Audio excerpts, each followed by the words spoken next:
नमस्कार, मैं हूं आपके साथ कविता राणा। चांद के दीदार के साथ ही एक बार फिर रोजे रखे जाएंगे, 5 वक्त की नमाज अदा की जाएगी, समर्पण के साथ अल्लाह की इबादत होगी क्योंकि माह सियाम यानी कि रमजान की शुरुआत है। एक बार फिर रोजेदारों के सब्र का कड़ा इम्तिहान है क्योंकि इस्लामी कैलेंडर के इसी महीने में एक सच्चा मुसलमान तरावी की नमाज अदा करता है, कुरान पढ़ता है, अपनों के लिए अल्लाह से दुआएं मांगता है और अपने सामर्थ्य अनुसार जरूरतमंदों में दान भी करता है। और रोजा देखिए जहां इच्छाओं पर काबू पाने का मतलब सिखाता है, तो वहीं रमजान का महीना यही याद दिलाता है कि गलत करके बच पाना असंभव है। लेकिन इस बीच सोचिए, सऊदी अरब और यूएई का टकराव चौंकाने वाला है। इतिहास में पहली दफा रमजान के चांद पर यही दो मुल्क आपस में लड़ते हुए दिखे। इनकी आपसी तनातनी रमजान के इस पाक महीने में देखने को क्यों मिली, या फिर यूं कहें कि चांद को लेकर खाड़ी के दो ताकतवर पड़ोसी देशों ने एक दूसरे को आंख दिखाने की कोशिश क्यों की, मामला क्या है पूरा, इसी पर देखिए धर्म ज्ञान की ये सबसे स्पेशल रिपोर्ट। रमजान के चांद पर विवाद, सऊदी और यूएई में टकराव, आमने सामने दो बड़ी खाड़ी ताकत। देखिए सिर्फ धर्म ज्ञान पर। एक सच्चे मुसलमान के लिए रमजान की क्या अहमियत है, इसका अंदाजा आप इसी से लगाइए कि इसी महीने अल्लाह ने पवित्र कुरान को मार्गदर्शन के रूप में प्रकट किया। इंसानों की आत्मसंयम के लिए रोजा को इस्लाम के चौथे स्तंभ के रूप में स्थापित किया। यही वो पवित्र समय होता है जब अपने गुनाहों की माफी मांगकर खुद को नरक की अग्नि से बचाने का एक मौका होता है। जरूरतमंदों के बीच ज़कात और खतरा किया जाता है, खुद को अल्लाह के करीब ले जाने का एक बहुत बड़ा मौका मिलता है। मुसलमान देखिए जिस भी देश का क्यों ना हो, रमजान के चांद का दीदार करके रोजा हमेशा रखता है।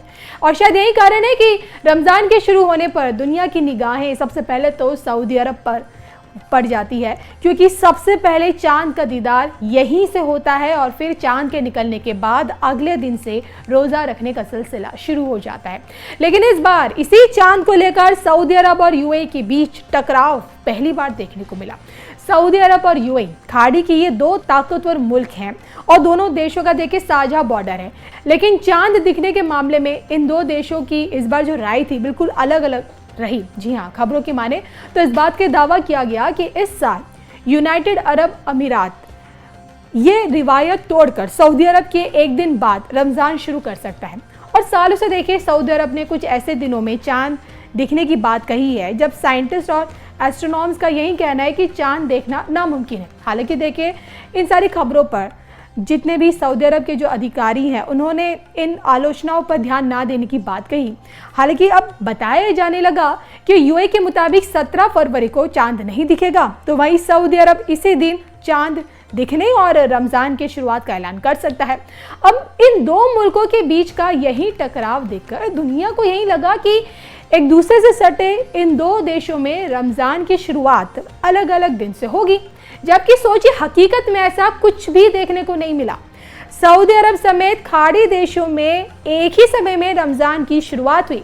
सऊदी अरब और यूएई में बीते मंगलवार यानी कि शाम को ही चांद देखा गया और इसके बाद ऐलान किया गया कि बुधवार यानी कि 18 फरवरी को पहला रोजा रखा जाएगा। अफगानिस्तान में भी बुधवार को रमजान का पहला दिन है। और बात करके अपने देश के बारे में बात करें तो भारत, पाकिस्तान और दूसरे पड़ोसी देशों में रमजान की जो शुरुआत है गुरुवार यानी कि 19 फरवरी से होगी।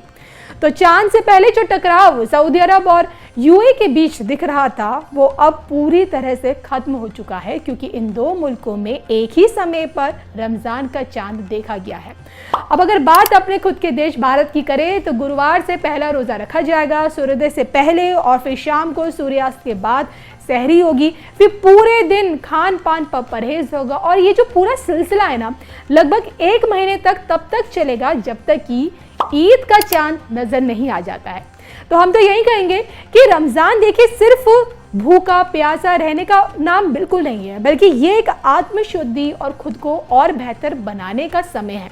रमजान के इस पाक महीने की आमद पर आपको और आपके पूरे परिवार को धर्म ज्ञान की तरफ से मुबारकबाद। साथियों, कांग्रेस ने असम के साथ एक और बहुत बड़ा अन्याय किया है। कांग्रेस ने असम को अशांत रखा, हिंसा और अलगाव में रखा। आजादी के बाद से ही असम बम बंदूक, बंद ब्लॉकेड और कर्फ्यू की चपेट में रहा और इसकी गुनहगार कांग्रेस ही थी। मुझे याद है, मैं जब यहां संगठन का काम करता था तो मैं वापस जाने का भी कार्यक्रम बना के आता था, लेकिन यहां मैं कार्यक्रम नहीं कर पाता था। क्यों? कहीं ब्लॉकेड है, कहीं जा नहीं सकते, रास्ते बंद है। तो मुझे कभी कभी तो 3 दिन के लिए आया था, 7 दिन तक वापस नहीं जा पाता था, काम ही नहीं कर पाता था। ये हालत करके रखी थी। लेकिन साथियों, भाजपा एनडीए सरकार असम में शांति, बहाली और तेज विकास का संकल्प लेकर चल रही है। इसलिए जो असम कभी बम धमाकों से गूंजता था, उसी असम में अब शांति की स्थापना हो रही है। जिस असम में हर साल औसतन 1000 से ज्यादा लोग हिंसा में मारे जाते थे, आज वहां हिंसा की घटनाएं बंद हो रही है। पहली बार असम में बोडो, कार्बी, आदिवासी, डीएनएलए, उल्फा ऐसे हर संगठन से जुड़े साथियों ने बंदूक छोड़कर देश के संविधान का रास्ता चुना है, शांति और विकास की राह पकड़ी है। लेकिन मेरे कार्यकर्ता साथियों, आपको भूलना नहीं है, 10 वर्ष सत्ता से बाहर रहने की वजह से कांग्रेस और ज्यादा जहरीली हो गई है। उनके टॉप लीडर से नीचे तक उनके जुबान से जहर ही निकलता है। कांग्रेस असम को फिर से अशांति और अराजकता में झोंकना चाहती है। कांग्रेस असम को घुसपैठियों के हवाले करना चाहती है।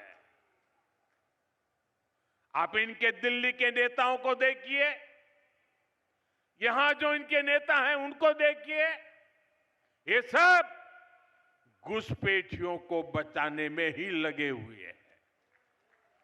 कांग्रेस असम की असल पहचान को मिटाना चाहती है।